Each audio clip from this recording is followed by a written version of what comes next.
Hinold up at tinakot pa umanong babarilin ang isang estudyante sa Taguig City bago siya nilakawan ng cellphone. Nagpasama pa raw ang suspect at inangkas siya sa motorsiklo.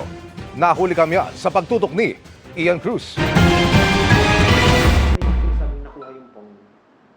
Kung panonoorin lang sa CCTV, hindi mahalata basta ang umano'y hold up ang nagaganap sa kuhang ito sa Barangay Calzada, Taguig bago mag-alas 6 ng umaga. Nakaangkas ang estudyanteng lalaki sa motorsiklong mula H. Sulit Street at kumaliwa sa A. Santos Street. Sa dulo nito ay huminto ang motorsiklo ng mahigit 1 minuto. Nakailang andar, gilid at buwelta pa ito bago ibinaba sa kanto ang estudyante. Naglakad palayo ang estudyante pero sinusundan pa rin ng tingin habang kinakausap ng rider. Tila may isinuksok na cellphone sa bulsa ang rider at kaswal na umalis na. Nalinawan ang nasa kuha sa kwento ng 12 anyos na angkas. Naramdam pa ang takot ng makausap ko kasama ang kanyang ina. Kwento niya, susunduin niya ang isang kaklase ng tanungin ng rider tungkol sa 3 tao na nagkataong kilala niya. Tinanong po kung may kilala daw po akong tapos? para magpapasama daw po siya. Pinangkas niya po ako, umangkas po ako.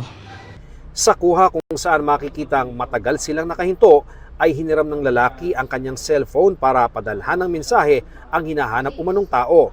Nagpaikot-ikot umano sila hanggang wala ng tao sa kanyang paligid. Nang ibaba naman siya ay nag-iwan umano ng banta ang rider bago umalis nang hindi binabalik ang cellphone.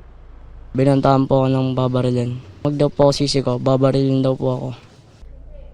Messenger ng biktima ang ginamit ng rider kaya nabasa pa ng biktima sa ibang gadget ang mensahe ng suspect para sa umano'y kakilala. Sa mensahe niya, nagpakilalang Jason na taga-romantic ang suspect. Ayon sa kanyang ina, first time nagdala ng cellphone ng anak dahil sa isang open exam kung saan pinapayagang mag-cellphone. Takot na takot anya ang anak dahil sa sinabi sa kanya. Babarilin daw niya po ako, papatayin niya ako mama. Paulit-ulit siya ng ganoon. Nakipagtulungan ng mag-ina sa Barangay Calzada para matunto ng suspect.